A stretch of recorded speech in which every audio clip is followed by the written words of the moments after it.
Assalamualaikum warahmatullahi wabarakatuh. Yang saya hormati Ibu Bapak Ibu Kepala Sekolah beserta wakil SMP 42 kali 11 kali 6. Yang saya hormati seluruh majelis guru dari karyawan dan karyawati SMP 42 kali 11 kali 6. Puji syukur kita ucapkan atas kehadiran Allah Subhanahu wa taala yang mana beliau telah memberikan rahmat serta karunia-Nya kepada kita semua sehingga pada siang hari ini kita bisa berkumpul di ruangan yang tercinta ini dalam rangka yaitu diseminasi aksi nyata 1.4 modul 1. Dan salawat beserta salam tidak lupa kita hadiahkan kepada pucuk pimpinan kita yakni Nabi Muhammad SAW. Beliaulah yang bersusah payah mengajar kita dari alam yang tidak berpengetahuan seperti alam yang kita rasakan pada saat sekarang ini. Baiklah Bapak Ibu, pada kegiatan siang ini saya CGP Angkatan 10 Kabupaten Padang Pariaman akan mencoba mempresentasikan destinasi aksi nyata 1.4 modul 1. Ya, tapi sebelum kita masuk itu saya minta kepada Ibu sepatah kata untuk memberi sambutan. Kepada Ibu saya persilakan.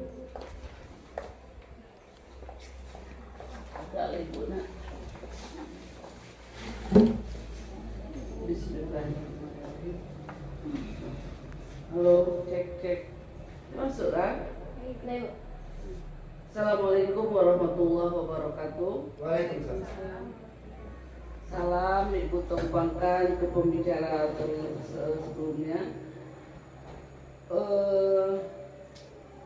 Terima kasih kepada ibu-ibu di sini, dalam hal ini Ibu Marianis yang telah berusaha akan memberikan diseminasi hasil dari pembelajaran selama ini dalam program calon guru penggerak.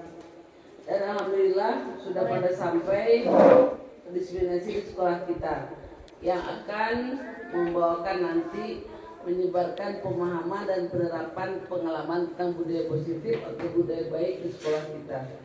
Harapan Ibu sebagai pemegang kebijakan di sekolah, apa yang dilakukan oleh ibu-ibu terutama yang sudah tergabung dalam CGP ini membawa dampak yang positif, membawa kebaikan untuk sekolah kita.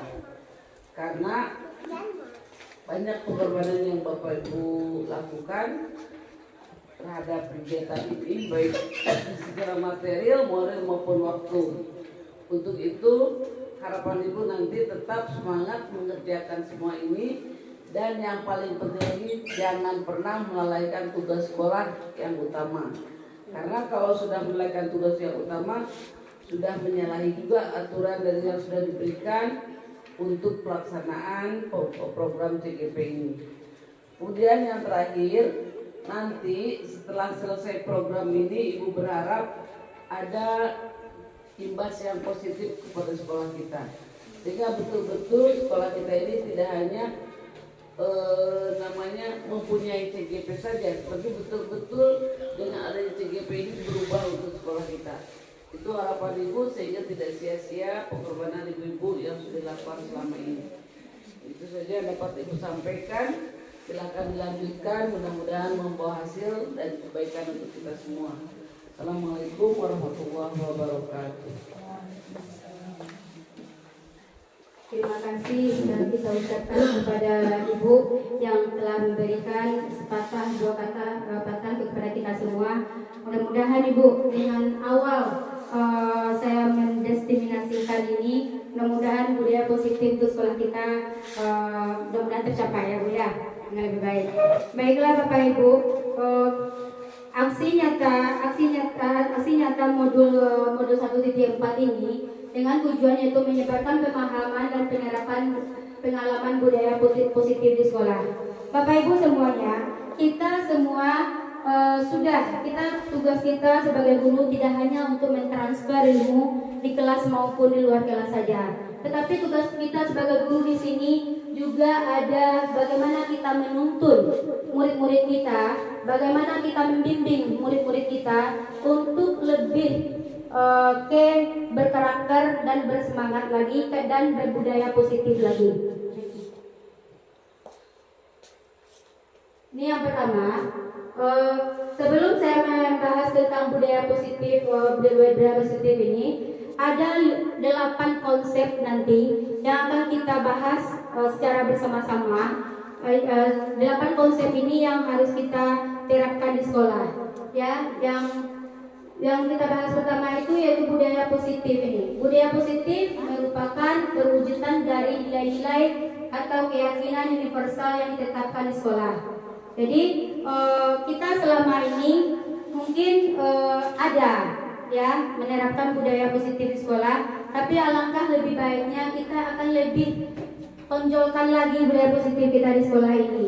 Jadi Bapak Ibu, yang saya sampaikan tadi, kita sebagai guru tidak hanya dituntut untuk mentransfer ilmu pengetahuan saja, tetapi di sini kita juga dituntut bagaimana kita membimbing, bagaimana kita menuntun murid kita agar murid-murid kita ini bisa mencapai cita-citanya yang diinginkannya.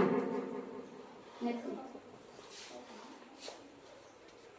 Ini yang saya bilang tadi Bu, pada rangka siang ini, pada hari siang ini, yang akan kita bahas itu ada 8 inti konsep, yaitu yang pertama yaitu saya nanti perubahan paradigma belajar.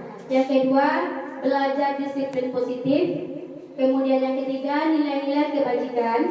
Yang keempatnya yaitu kebutuhan dasar manusia. Yang kelima, motivasi perilaku. Yang keenamnya, posisi kontrol guru. Ketujuh, keyakinan kelas. Dan yang terakhir yaitu segitiga restitusi.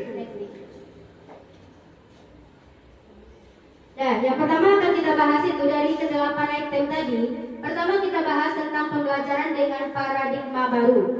Apa itu? Yaitu pembelajaran dengan paradigma baru merupakan pembelajaran yang dirancang berdasarkan prinsip-prinsip pembelajaran berdiferensiasi sehingga para peserta didik belajar sesuai kebutuhan berdasarkan tahap perkembangan sesuai teori psikologi modern untuk mewujudkan profil belajar Pancasila.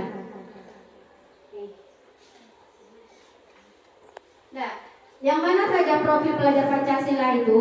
Yaitu yang pertama, beriman, bertakwa kepada Tuhan Yang Maha Esa dan berakhlak mulia.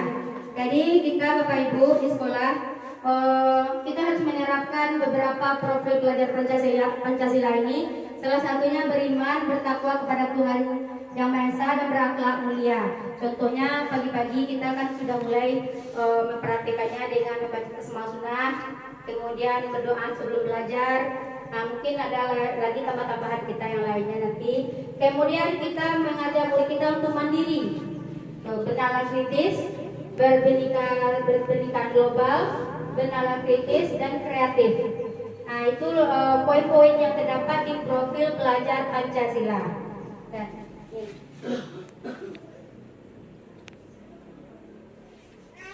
setelah itu, di disiplin positif, poin yang kedua tadi dari 8 item tadi, ada yang kedua poinnya yaitu disiplin positif.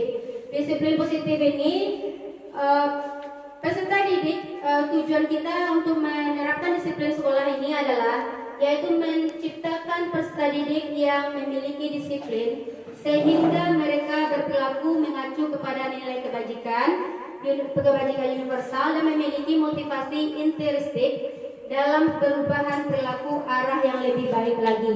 Jadi di sini ya Bapak Ibu, disiplin positif ini sudah beberapa saya coba ke siswa menerapkan disiplin positif ini sehingga kita dapat mengacu kepada nilai-nilai kebajikan universal dan memiliki motivasi intrinsik yang timbul dari diri murid kita, bukan dari kita lagi itu. Dan tapi kita cuma mengarahkan dan nantinya dengan budaya disiplin positif ini anak-anak kita itu timbul, maksudnya dengan sendirinya akan timbul disiplin positifnya. Yang ketiga dari 8 item tadi yaitu nilai-nilai kebajikan. Nilai-nilai kebajikan apa yang dapat kita terapkan ke anak-anak kita, yaitu dia ada di profil pelajar Pancasila, yaitu beriman, bertakwa kepada Tuhan Yang Maha Esa, berakhlak mulia, mandiri, bernalar kritis, serta bergotong royong dan kreatif. Ini beberapa yang ada di profil pelajar Pancasila ini. Di sekolah kita sudah ada menerapkan seperti gotong royong, kemudian berakhlak mulia. Kita sudah mengajarkan anak kita bagaimana seperti hari Jumat muhadarah itu sudah ada sedikit, maksudnya sudah ada gambar-gambaran dalam profil pelajar Pancasila ini.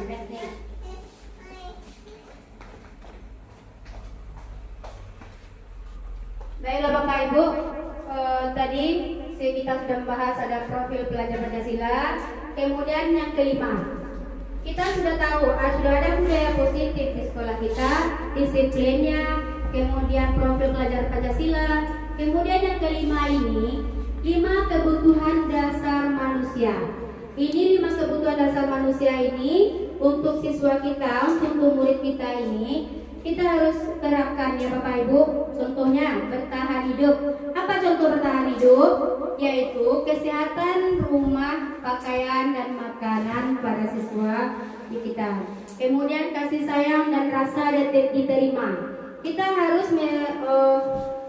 harus di sekolah ini kita tidak hanya tadi mentransfer ilmu pengetahuan saja, tapi kita juga memberikan kasih sayang dan rasa diterima kepada murid-murid kita agar siswa kita ini saya juga diperhatikan oleh guru ini. Jadi di kelas itu dia tidak merasa dikucilkan, tetapi kita bagaimana menuntun mereka itu ke yang lebih baik lagi, dengan karakter-karakter yang lebih baik lagi. Tentunya kita rasa diterima diperlakukan menjadi bagian dalam kelompoknya, istilahnya dalam kelompok kelas, dalam di sekolah. Kemudian penguasaan, yaitu penguasaan di sini maksudnya harga diri, rasa dianggap, memimpin dan prestasi. Ya, ini penguasaan yang mungkin ada anak-anak kita yang prestasi, kemudian dia memimpin seperti ketua kelas, seperti itu. Kemudian kebebasan ini artinya kita bukannya membebaskan siswa kita seperti apa, bukan membebaskan siswa kita seperti ini, tapi ada koridor-koridornya. Bagaimana siswa kita itu mandiri, memiliki pilihan dan mencoba hal-hal baru selagi positif. Hal-hal baru yang dicoba siswa kita sebagai guru itu mendukung tindakan-tindakan murid kita itu tersebut. Kemudian kesenangan ini kita tidak hanya mentransfer ilmu, tidak hanya memberikan keyakinan seperti itu, tapi kita juga memfasilitasi dia kesenangan. Seperti dalam pembelajaran kita kesenangan ini bisa kita gunakan games, kemudian humor, atau dalam istirahat dia bercanda seperti ini. Sebenarnya itu sudah ada di sekolah kita, tapi bagaimana kita caranya menuntun dan membimbing siswa kita ini ke yang tidak melenceng ke negatif. Artinya sini perbuatan anak kita itu kita arahkan ke yang positif, meskipun dalam kesenangan, kebebasan atau kasih sayang yang kita berikan atau bertahan hidup seperti tadi itu. Next nih. Lanjut, ini motivasi perilaku manusia. Bagaimana motivasi ini? Untuk menghindari ketidaknyamanan dari hukuman ini. Artinya Bapak Ibu, di sini siswa kita pada umumnya biasanya kita ya Bapak Ibu, kalau dia terlambat kan kita suruh pilih sampah. Nah ini secara tidak langsung siswa kita itu melakukannya ada rasa berat. Tapi karena konsekuensinya dia terlambat, makanya dia memilih sampah ini. Nanti akan kita rubah cara-caranya Bapak Ibu ya, ke poin selanjutnya nanti. Kemudian untuk mendapatkan imbalan dan penghargaan dari orang lain. Kemudian ada lagi untuk menjadi orang yang merdeka, ingin dan menghargai diri sendiri dengan nilai-nilai yang mereka percayai. Itu motivasi perilaku manusia. Hukuman. Nah ini yang saya bilang tadi Bapak Ibu. Siswa kita kalau dia biasanya melanggar peraturan itu, kita sebagai guru sudah kebiasaan, maksudnya sudah sering, bukan kebiasaan, ada beberapa memberi hukuman. Ya, hukuman tadi. Hukuman ini sebenarnya terlaksana, tapi terlaksana ini siswa kita keberatan. Siswa keberatan maksudnya itu dia melakukan tetapi atas dasar itu karena dia bersalah itu terpaksa. Jadi tidak berencana. Jadi hukuman ini ada yang tidak berencana, ada secara tiba-tiba kita menghukumnya. Kemudian murid tidak tahu apa yang akan terjadi, kemudian bersifat arahan atau berupa hukuman fisik atau hukuman contohnya membersihkan WC tadi itu. Siswa itu sebenarnya itu merasa keberatan, tapi karena dia melakukan kesalahan atau hukuman tadi, makanya dia itu istilahnya terpaksa melakukan itu. Sebenarnya di hatinya itu dia ada menolak gitu kan. Kemudian konsekuensi tadi yang saya bilang, karena dia terlambat dia melakukan konsekuensi ini, ya karena bisa jadi karena terpaksa. Ini konsekuensi ini bisa terencana, kemudian bisa disepakati, kemudian murid tetap dibuat tidak nyaman karena dia pagi sudah membersihkan WC, sudah memilih sampah. Itu murid kita merasa tidak nyaman itu Bapak Ibu, walaupun dia melanggar peraturan yang telah kita sepakati di sekolah ini. Kemudian restitusi. Dari restitusi inilah proses penciptaan kondisi bagi murid untuk memperbarui kesalahannya. Nah, jadi di sini proses kolaboratif yang menggambarkan murid mencari solusinya sendiri. Jadi dari kesalahannya tadi itu ada segitiga restitusi nanti. Jadi siswa kita yang bermasalah, siswa kita yang melanggar peraturan tadi, itu dia akan mencari apa konsekuensinya. Dia akan mencari sendiri, dia atas kesalahan-kesalahan yang dia lakukan, dia akan mempertanggungjawabkannya. Bagaimana caranya? Nanti akan kita bahas untuk next nih. Kemudian dari 8 poin tadi, inti dari konsep kebudayaan positif tadi, ada yang keenamnya posisi kontrol. Posisi kontrol tadi, ini yang saya bilang tadi Bapak Ibu, penghukum.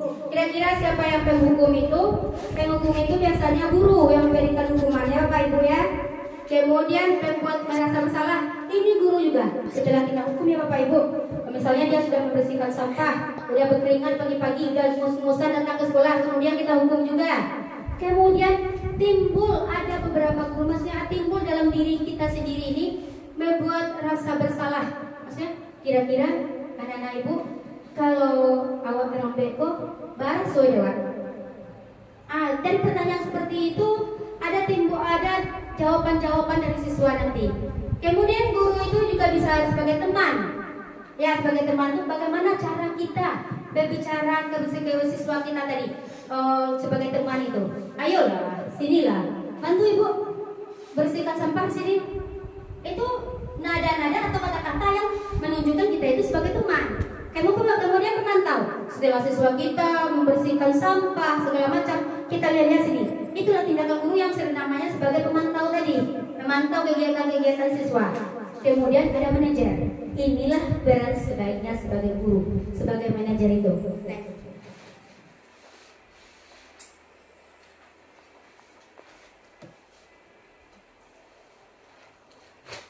Ya, ini Bapak Ibu yang saya sampaikan tadi. Contoh penerapan 5 posisi kontrol tadi. Kalau kita penghukum tadi, contohnya pilih sampah yang ada di depan kelas. Andi, kamu terlambat, kesini, datang di sini. Silakan kamu pilih sampah di depan kelas ini. Itu bagi siswa kita itu ada merasa ketidaknyamanan, tapi dia melakukannya juga karena apa? Karena dia terlambat tadi. Ya, ini itu contoh perbuatan, maksudnya contoh penghukum. Kita minta siswa, sini bersihkan WC, buang sampah yang ada di tong sampah itu. Kemudian taruh meja ke sana. Itu secara tidak langsung itu namanya penghukum. Jadi yang dirasakan oleh siswa kita ada rasa ketidaknyamanan. Ya. Kemudian yang saya sampaikan tadi, yang saya ulas tadi, yaitu membuat rasa bersalah. Beberapa kali bapak ibu harus memberitahu, kamu selalu saja mengecewakan bapak ibu. Nah, karena dia terlambat atau bermain dalam kelas atau membuang sampah sembarangan. Ini salah satu kata-kata atau kalimat membuat rasa bersalah kepada siswa kita. Atau seperti ini, kenapa kamu membuang sampah sembarangan lagi? Kan ibu sudah ini. Kenapa kamu masih melakukannya? Apa ibu kamu nggak sayang sama ibu? Itu salah satu juga kalimat membuat rasa bersalah. Sama dengan itu. Berapa kali ibu bapak harus memberitahu kamu? Kamu selalu saja mengecewakan bapak ibu. Kamu selalu saja mengecewakan orang tua kamu. Apa kamu gak sayang sama orang tua kamu? Itu salah satu juga kalimat yang membuat rasa bersalah kepada siswa kita. Next. Kemudian penghukum dari 5 posisi kontrol tadi, baru tadi 2. Kemudian penghukum ini, di next nih. Kemudian ada penghukum, ada pembuat rasa bersalah. Kemudian yang ketiganya teman. Nah, ini bahasa-bahasa kalau kita mengeluarkan teman sebagai teman ke siswa kita, yaitu tolong ibu nak, tolong ibu pak, tolong sebentar saja, sekali ini saja. Itu bahasa-bahasa yang kita keluarkan kalau kita posisikan diri kita sebagai teman untuk siswa kita. Ya, ayo dong, ikuti aturannya dong, jangan terlambat lagi, pakailah sepatu. Inilah, ya sudahlah, tidak apa-apa. Itu salah satu bahasa-bahasa atau kalimat-kalimat kita posisikan diri kita itu sebagai teman. Kemudian pemantau, yang saya bilang tadi, setelah kita hukum siswa kita, setelah kita suruh buang sampah, mengangkat meja atau membersihkan WC, atau meletakkan sendal kalau dia yang tidak pakai sendal, tidak pakai sepatu, kamu sudah melanggar peraturan. Kamu sudah melanggar peraturan sekolah. Kamu tahu konsekuensinya? Setelah upacara, kamu buang sampah di tempat bakar itu. Ini contohnya kalau siswa kita tidak menggunakan atribut atau salah satu atribut dalam upacara bendera tidak dipakainya, umpama contoh dasi. Kemudian kita beri hukuman. Apa hukumannya? Yaitu membuang sampah tadi. Setelah dia membuang sampah, guru itu posisi kalau pemantau ini dia ngecek apa benarnya sudah dibuangnya sampahnya. Nah, karena kamu tidak memakai atribut, sekarang coba kamu buang sampahnya ke tong sampah. Anak-anak lain masuk ke kelas, dia kita suruh buang sampah. Nah, kemudian kita lihat, yang kita lihat tadi, yang kita kontrol kali ini, posisi kita itu pemantau. Inilah Bapak Ibu, siswa tidak disiplin dalam berpakaian. Kalau kita sebagai posisi kita sebagai kita letakkan sebagai manajer, dari kelima posisi tadi yang sering kita tempatkan diri kita itu kan sering pemantau, ya kan? Seharusnya ada juga manajer, sering manajer nih. Apakah kamu tahu kesalahanmu? Inilah bahasa-bahasa yang harus kita keluarkan lagi. Apakah kamu tahu dengan kesalahanmu? Kita tanya siswa kita seperti itu dulu, tidak hanya langsung. Langsung pilih sampah sana. Kamu buang sampah, ayo pilih. Pisahkan diri kamu ke sana, sini. Itu sebenarnya kita kurang-kurangi besok ini sedikit lagi ya Bapak Ibu. Kita pakai bahasa-bahasa lagi. Apakah kamu tahu kesalahanmu nak? Itu lebih bagus, lebih halus kita dengan siswa kita. Nah, kemudian kira-kira bagaimana kamu memperbaiki kesalahanmu? Kita tanya ke dia langsung. Dia yang mencari solusi dari kesalahan-kesalahan yang dia buat tadi. Ya, itu kita dapat biasanya ini kita posisikan kita semua pemantau, penghukum. Cobalah Bapak Ibu dari sekarang kalau bisa ya Bapak Ibu ya, kita posisikan diri kita itu sebagai manajer juga. Selain pemantau, kita juga posisikan diri kita misalnya sebagai manajer. Utamakan sebagai manajer itu kita jika ada siswa kita tidak disiplin dalam berpakaian, gunakanlah bahasa-bahasa atau kata-kata yang sesuai dengan contoh seperti ini atau bahasa-bahasa yang lain. Itu apakah kamu tahu kesalahanmu nak? Kan lebih bagus. Kemudian kira-kira bagaimana kamu memperbaiki kesalahanmu? Jadi dengan seperti itu Bapak Ibu, kita menggunakan bahasa-bahasa seperti itu. Jadi anak-anak kita dia sendirinya timbul rasa tanggung jawabnya sendirinya. Dia akan menjawab yang keluar dari sifat dia. Next nih.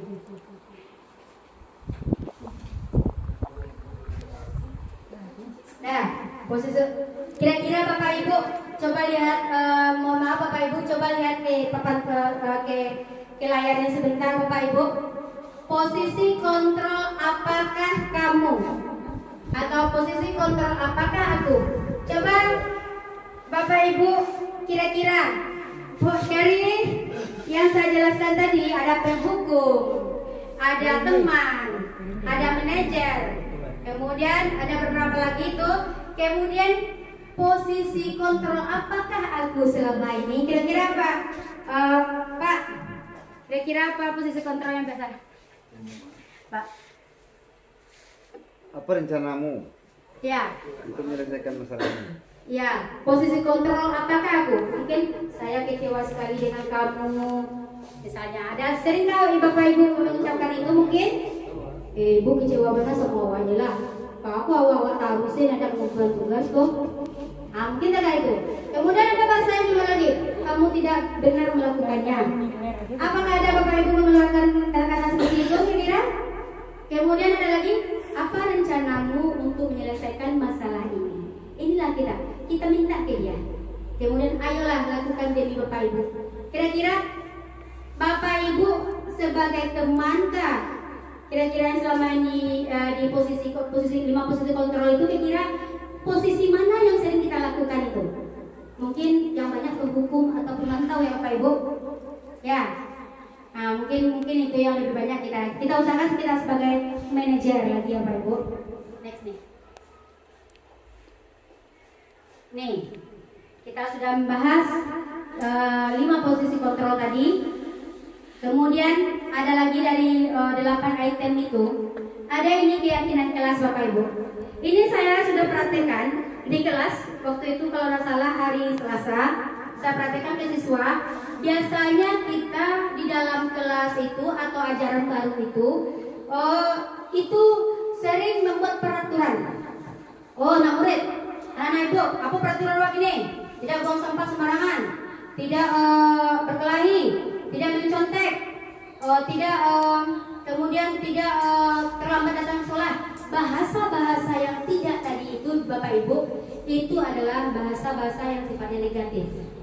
Tapi bagaimana bahasa-bahasa yang positif itu Bapak Ibu? Nanti ya. Kemudian keyakinan kelas ini, kita sebelum menerapkan keyakinan kelas di lokal ini, kita harus paham dulu itu mengapa keyakinan kelas itu kita adakan. Kemudian mengapa bukan peraturan kelas. Biasanya kan kita peraturan kelas. Apa saja peraturan kelas kita buatkan, kini coba kita rubah, kita sedikit-sedikit kita rubah dengan keyakinan kelas namanya Bapak Ibu. Keyakinan kelas itu apa? Keyakinan kelas itu yang disepakati oleh siswa-siswa kita semua bersama guru. Itu yang akan dipertanggungjawabkan oleh siswa kita nanti. Tujuannya apa? Tujuannya keyakinan kelas ini siswa tidak terpaksa. Kalau kita membuat peraturan-peraturan kelas ini, dia wajib melaksanakan takaku-takaku. Tapi kalau kita membuat keyakinan kelas itu, dia sendirinya, kan dia yang bikin bersama-sama dan disaksikan oleh wali kelas atau guru.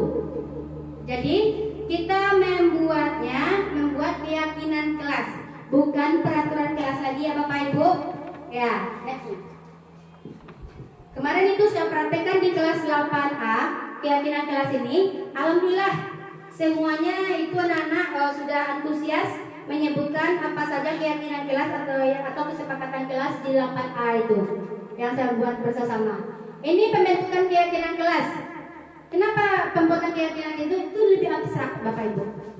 Daripada peraturan-peraturan itu dia membebankan kepada siswa kita. Dia menjalankannya peraturan itu, tapi dia rasa beban atau terpaksa bagi siswa kita.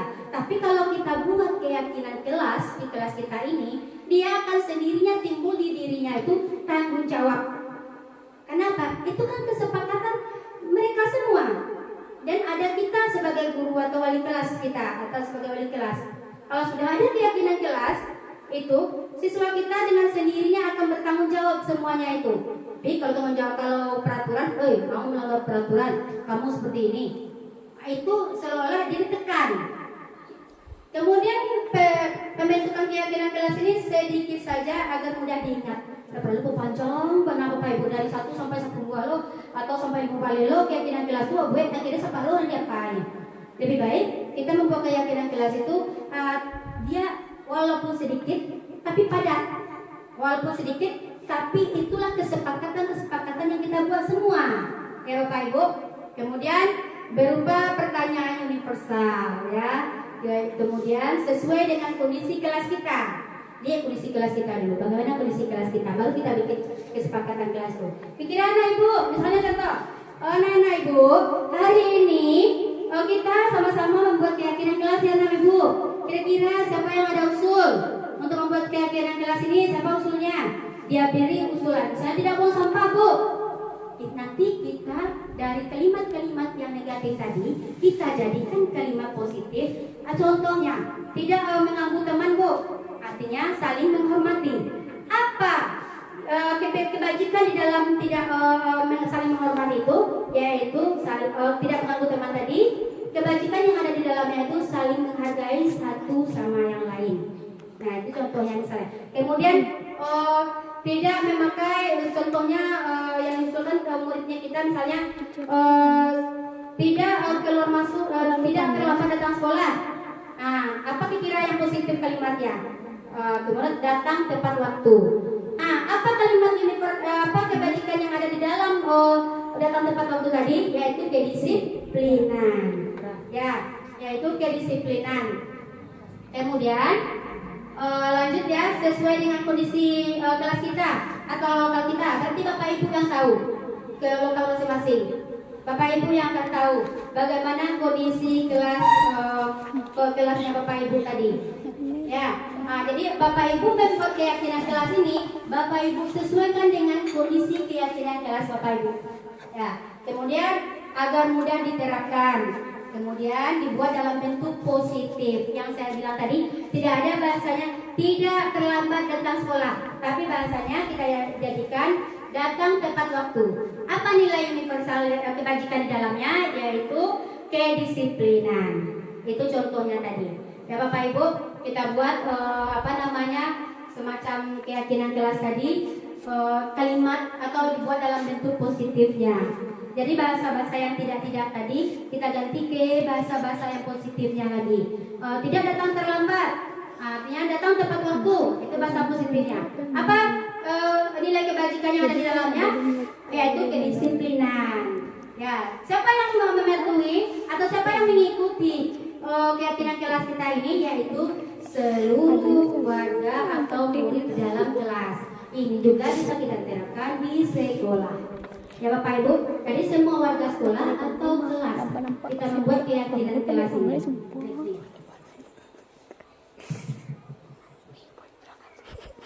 Ya Bapak Ibu, ini yang ketujuh, dia ada 8 item. Ini yang ketujuhnya itu segitiga restitusi.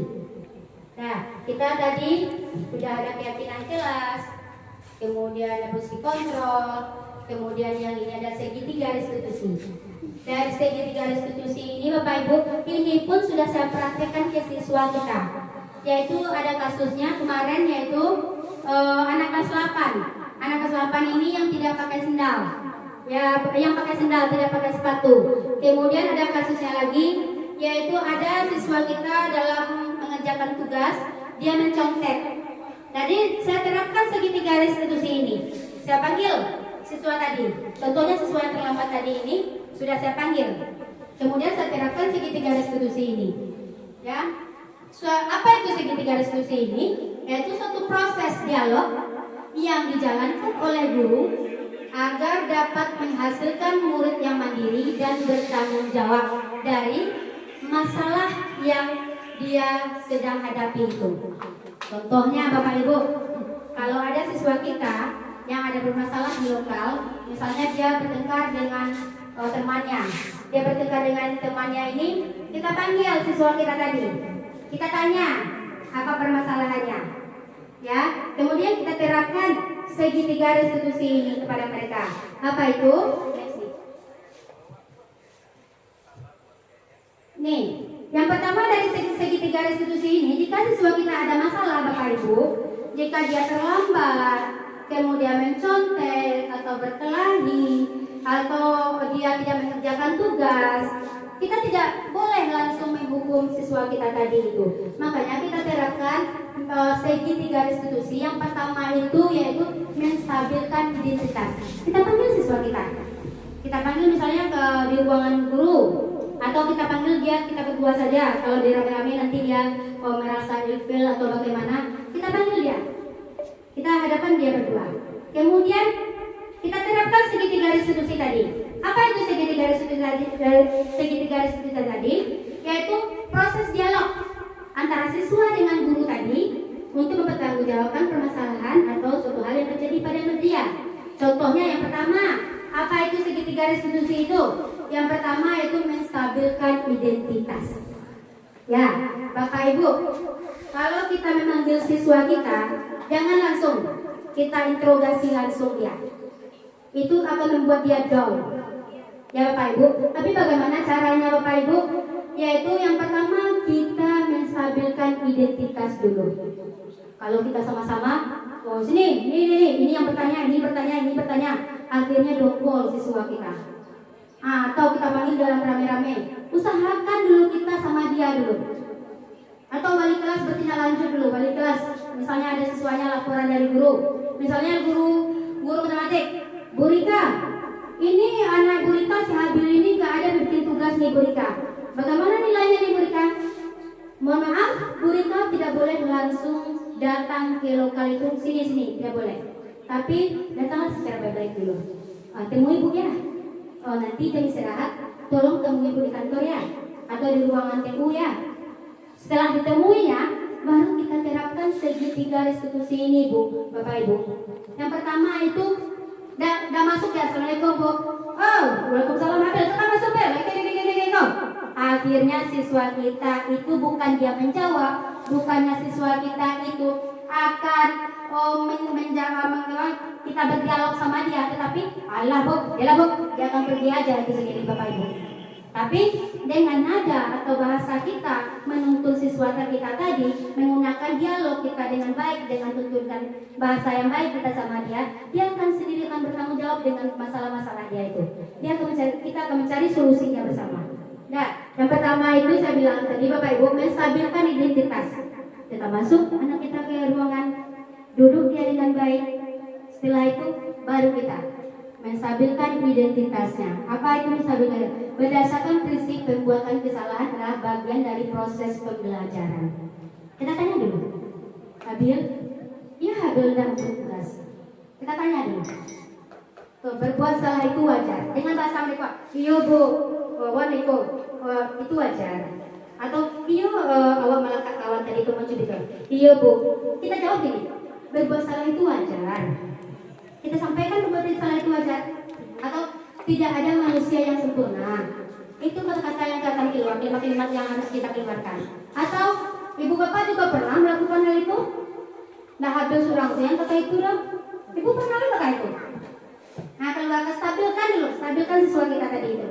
Atau kamu berhak merasa begitu. Nah, aku belakang si Rahmat. Oh, ini macam tempo, ini kamu keluarkan kata-kata ini kita. Kamu berhak seperti itu. Nah, tapi selanjutnya kita ulas kata kita lagi. Nah, kita berbuat bersalah ya. Kemudian yang keduanya yaitu ini menstabilkan identitas pada segitiga restitusi. Yang keduanya yaitu validasi tindakan salah. Setelah kita stabilkan siswa kita tadi, kita keluarkan kalimat-kalimat kita seperti tadi. Oh, itu biasa. Oh, ibu juga pernah seperti itu nak? Kemudian baru validasi tindakan yang salah. Apa itu? Berdasarkan prinsip setiap berperilaku berupa memenuhi suatu kebutuhan tertentu. Yaitu validasi tindakan salah ini Bapak Ibu, kamu pasti punya alasan. Nah, itu kata-kata yang akan ditiru yang kawan-kawan. Kamu pasti punya alasan sebab si Habil ini kamu ambil bukunya. Itu jawabnya nanti ya, pasti dia jawabnya itu. Kemudian atau bahasa yang kita keluarkan, kalimat yang kita keluarkan juga seperti ini. Mengapa kamu melakukan itu nak? Kenapa kamu melakukan itu Kak Habil? Kita tanya ya. Kemudian ada lagi kata-kata, kamu patut bangga karena telah melindungi sesuatu yang penting buat kamu. Misalnya bangga, nyondak dia dong, nanti aku latihan dong, gitu kan? Itu boleh juga. Jadi bahasanya validasi tindakan salah. Kita manggil siswa tadi, kita lakukan validasi tindakan salah yang keduanya ya Bapak Ibu. Ya, kamu pasti punya alasan. Kenapa kamu terlambat? Itu jawabnya nanti sama siswa kita. Kenapa dia terlambat tadi? Ya Bapak Ibu. Kemudian yang ketiganya dari segitiga restitusi tadi, yang ketiganya yaitu nih, ya menanyakan keyakinannya. Ya Bapak Ibu, kita menanyakan keyakinan setelah kita terapkan tadi. Yang ketiganya ini menanyakan keyakinannya. Berdasarkan prinsip teori kontrol, bahwa pada dasarnya kita termotivasi secara intrinsik. Ini yang termotivasi pada diri siswa kita lagi. Yaitu contoh, apa yang keyakinan kelas kita? Dalam dijawabnya tadi, kenapa kamu melakukan itu? Nanti jawabnya begini gitu. Ada alasannya tertentu. Kemudian kita tanya lagi, apa keyakinan kelas kita? Oh, tidak boleh berkelahi bu. Mungkin jawabannya ya. Kemudian nilai-nilai apa yang telah disepakati bersama? Kita tanya lagi ke siswa kita. Jadi kita balikkan, kita minta dia yang menyelesaikan masalah yang dia hadapi itu. Kita bersama siswa tadi mencari solusinya dan kita minta siswa kita tadi untuk bagaimana ketindaklanjutannya. Kemudian kita bisa juga seperti apa gambaran sebuah kelas yang ideal menurutmu, atau kamu ingin menjadi orang seperti apa? Kita ini melomparkan kalimat-kalimat yang nanti akan dia respon ya Bapak Ibu. Jadi itu kira-kira yang segitiga restitusi. Ini Bapak Ibu, contoh penerapan segitiga restitusi. Ini ada videonya nih Bapak Ibu. Anak siswa kita ini contohnya yang pertama itu dia terlambat datang sekolah, sudah terlambat, kemudian tidak pakai sepatu lagi. Ya, dia sudah terlambat, kemudian tidak pakai sepatu lagi. Ini saya coba panggil ke ruangan TU kemarin. Saya panggil ke ruang TU, kemudian saya coba terapkan segitiga restitusi ini. Alhamdulillah, setelah saya menerapkan segitiga restitusi ini ke siswa kita, dia menyadari dan menyampaikan bahwa perbuatannya itu adalah yang perbuatan yang tidak bagus, dan dia menyampaikan apa tindak lanjut dari perbuatannya itu. Dia itu minta maaf, dan dia setelah diskusi dengan guru atau dengan saya waktu itu, dia menyadari atas kesalahannya. Ini yang poin itu, itulah kira-kira Bapak Ibu yang dapat saya sampaikan dalam diseminasi aksi nyata 1.4 modul 1 ini Bapak Ibu. Ya, dari yang itu yang saya sampaikan tadi. Yang ini adalah, mohon maaf Bapak Ibu, salah satu tugas kita sebagai anggota CGP Angkatan 10 Kabupaten Parangtriaman ini, yaitu inilah yang saya jabarkan tadi ini semua Bapak Ibu, konsep inti budaya positif ini. Bagaimana kita lagi ya Bapak Ibu? Mulai beres-beres, kita mulai meraba-raba Bapak Ibu, meraba-raba, yaitu perubahan paradigma belajar kita bagaimana gitu. Kemudian belajar disiplin positif ini, kita menerapkan ke siswa kita itu bagaimana. Kemudian nilai kebajikan yang ada dalam keyakinan kelas yang kita terapkan ke siswa kita tadi bagaimana juga. Kemudian kita harus tahu kebutuhan dasar murid kita. Kebutuhan dasarnya apa kira-kira? Dia pengen kasih sayang atau bagaimana. Kemudian motivasi yang dapat kita sampaikan ke siswa kita agar dalam belajar atau dengan lingkungan dia lebih bersemangat lagi. Kemudian kita juga menerapkan keyakinan kelas kita, bukan peraturan kelas kita lagi. Kemudian kalau ada masalah, kita akan menerapkan segitiga restitusi. Bukan kita langsung menghukum atau menjudge mereka. Kira-kira itulah konsep inti budaya positif aksi nyata modul 1.4 aksi nyata modul 1.4 ini Bapak Ibu. Mudah-mudahan apa yang saya sampaikan dari awal sampai akhir ini, mudah-mudahan pada waktu siang ini menyita waktu Bapak Ibu ini, mudah-mudahan dengan saya menerapkan ini kita mulai meraba-raba, kita mulai membenah apa kira-kira yang belum, apa yang kira-kira yang kurang untuk sekolah kita ini, untuk ke hal kedepannya. Mari kita sama-sama Bapak Ibu nanti bantu kita diskusikan sama Ibu Kepala Sekolah bagaimana tindakan ke depan sekolah kita ini akan lebih menerapkan budaya positif ya Bapak dan Ibu. Nah, nanti Bapak Ibu dan Bapak semuanya kita akan berdiskusi kira-kira apa budaya positif yang harus kita terapkan di sekolah kita ini sesuai dengan kodrat alam dan kodrat zaman kita ya Bapak Ibu. Baiklah Bapak Ibu, mohon maaf jika ada kesalahan dan kekurangan saya dalam penyampaian materi ini. Saya mohon maaf, masih baru belajar juga. Saya akhiri. Assalamualaikum warahmatullahi wabarakatuh. Waalaikumsalam. Dari saya tadi yaitu konsep inti budaya positif. Mungkin ada di antara Bapak Ibu atau Ibu Kepala Sekolah yang akan memberikan tanggapan atau pertanyaan. Terima kasih kepada Ibu.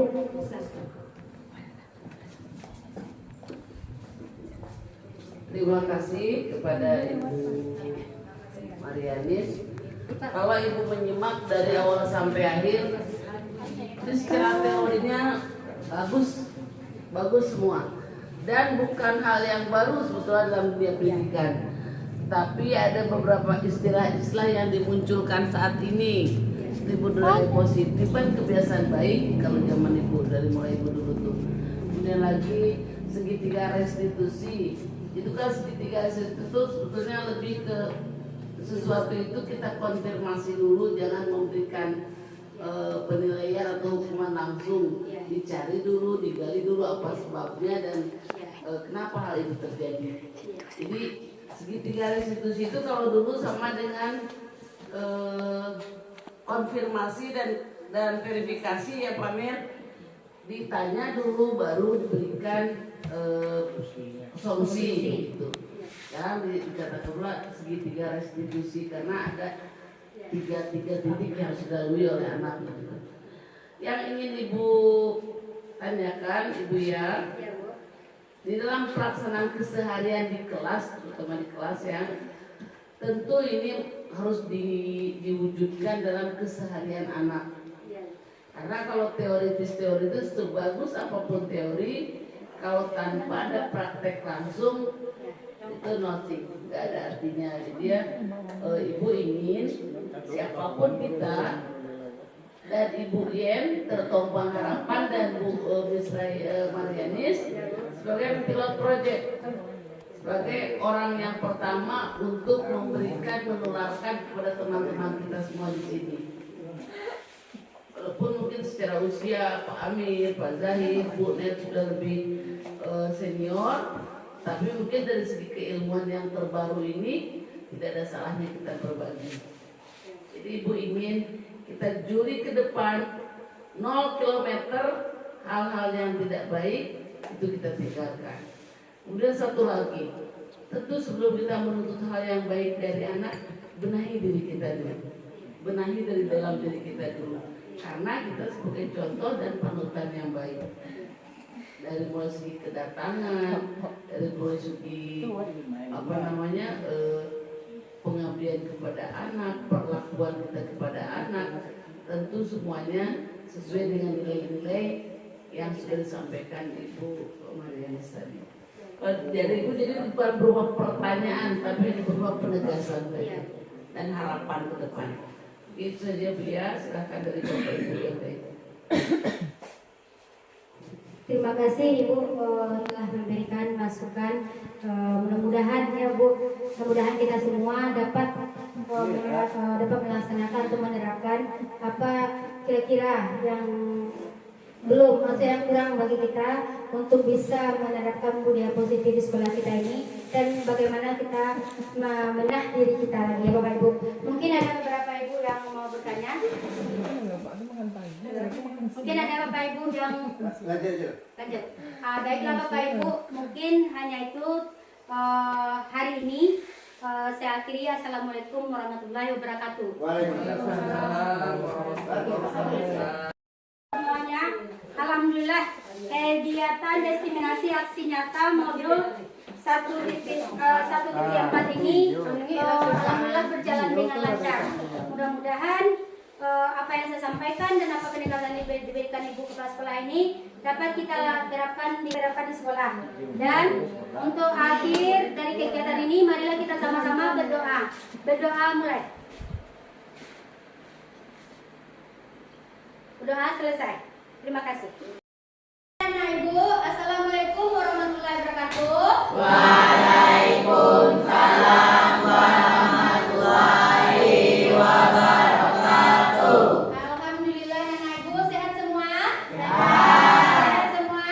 Alhamdulillah. Sudah rapi pakaiannya dari pagi tadi? Ya. Oke anak Ibu, tujuan Ibu masuk ke kelas ini adalah kita membentuk keyakinan kelas. Ya, kita akan membentuk keyakinan kelas.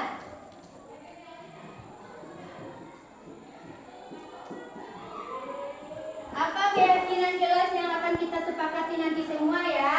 Kemarin itu kan peraturan-peraturan. Sekarang kita akan membuat keyakinan kelas 8A. Ya 8A?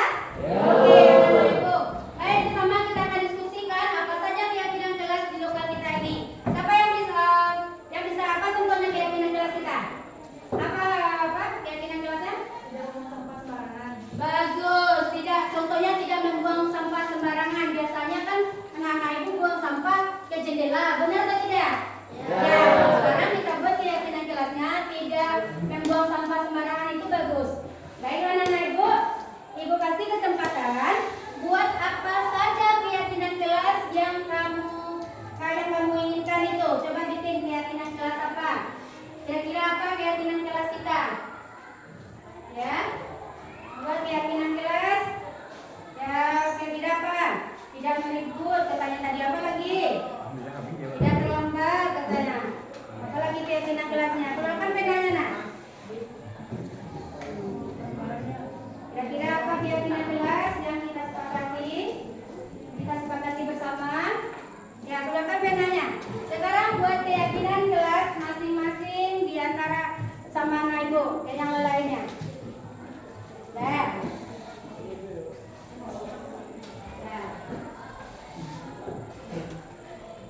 Ada buat nak. Misalnya tadi ada yang bilang tidak meribut Bu, boleh. Yakin nanti kita positif apa negatif ya. Nah, biar kita sama-sama senang dalam lokal, biar kita sama-sama menyepakatinya. Kita bikin keyakinan kelas, apa yang kira-kira keyakinan kelasnya. Tidak mengganggu teman, oke bagus juga itu. Kira apa lagi? Dan ya, oke. Coba sekarang anak-anak Ibu tempel keyakinan kelas 8A. Ya, 8A. Oke, siapa yang mau nempel pertama? Ayo, Patir. Silakan Patir. Silakan Patir tempel. Apa kira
semuanya.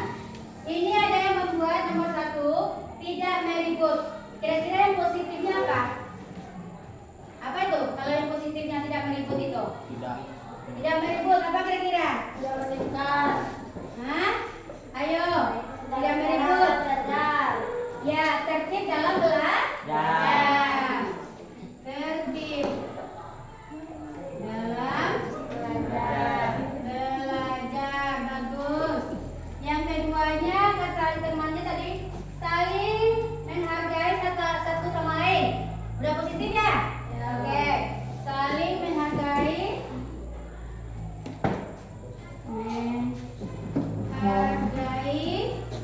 satu sama lain. Lainnya. Oke. Yang ketiga, tidak mencontek saat ujian. Berarti apa itu? Berarti saya apa? Jujur saat belajar. Jujur saat ujian. Oke. Kemudian ada lagi tidak membuang sampah sembarangan. Membuang sampah pada tempatnya. Oke. Membuang sampah pada tempatnya. Iya, pada tempatnya. Kemudian ada lagi tidak terlambat. Artinya datang tepat waktu. Oke. Kemudian datang tepat waktu. Datang tepat waktu. Baiklah anak ibu, ada tertib dalam belajar, ada saling menghargai satu sama lain, kemudian jujur saat ujian, membuang sampah pada tempatnya, kemudian datang tepat waktu. Oke, dari kelimanya ini apa saja kebajikan universal yang terdapat dalam ini?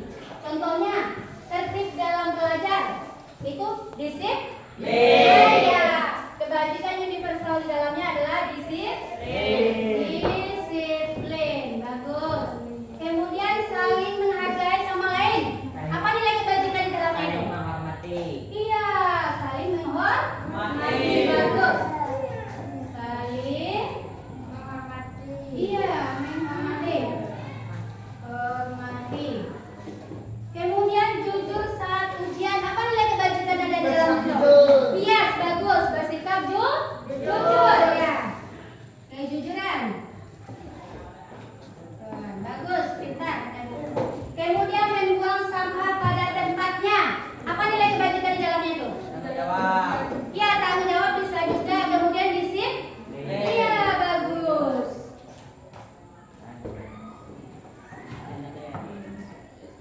Kemudian datang tepat waktu.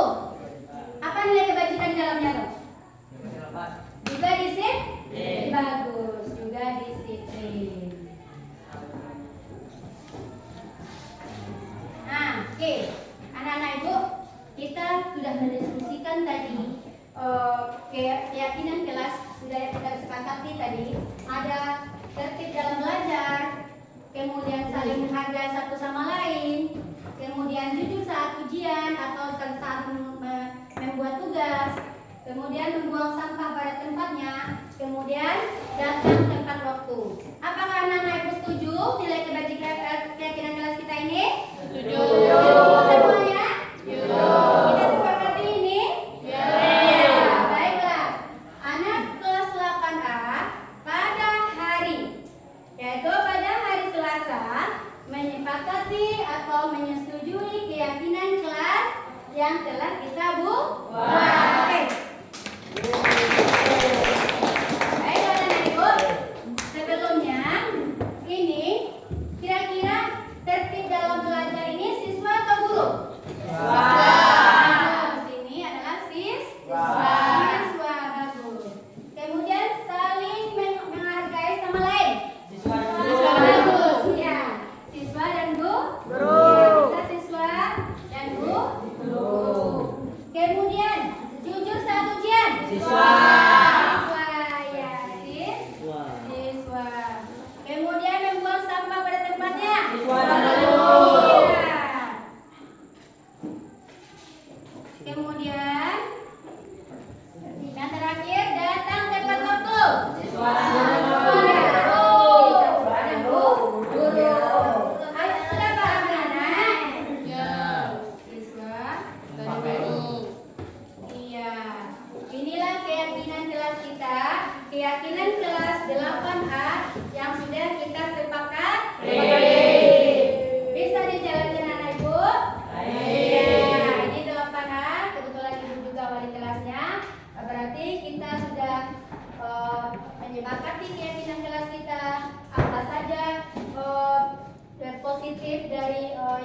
kamu buat ini nilai positifnya. Kemudian dari keyakinan kelas yang kita sepakati ini sudah dapat juga nilai-nilai universal yang ada di dalam keyakinan kelas kita. Dan siapa saja yang akan bertanggung jawab, yaitu ada guru dan siswa.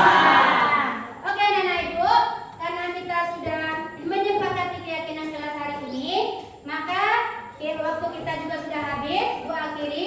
Assalamualaikum warahmatullahi wabarakatuh. Waalaikumsalam warahmatullahi wabarakatuh. Assalamualaikum Bu. Waalaikumsalam. Fatir, Ibu mendengar dari guru piket kalau Fatir itu sering terlambat datang ke sekolah dan tidak disiplin berpakaian. Betul atau tidak itu Fatir? Betul Bu. Menurut kamu sudah berapa kali kamu terlambat datang ke sekolah? Sudah 3 kali Bu. Sering terlambat itu suatu kesalahan atau bukan? Iya Bu. Baik Fatir, suatu kesalahan itu manusiawi. Setiap orang pasti melakukan kesalahan. Namun di sini Ibu tidak mencari siapa yang salah dan siapa yang benar, tapi kita mencari solusinya. Apa Fatir setuju? Setuju Bu. Iya, Fatir. Sering terlambat pasti ada alasannya. Kenapa Fatir sering terlambat datang ke sekolah? Betul Pak. Karena saya sering begadang Bu. Karena saya setiap malam sering main Free Fire, jadi ketiduran paginya. Oh, karena main Free Fire. Kalau datang terlambat ke sekolah, sudah sesuai dengan sudah sesuai belum dengan keyakinan kelas kita? Tidak Bu. Ya, menurut kamu keyakinan kelas apa yang sudah kamu langgar? Disiplin Bu. Menurut kamu disiplin itu penting atau tidak?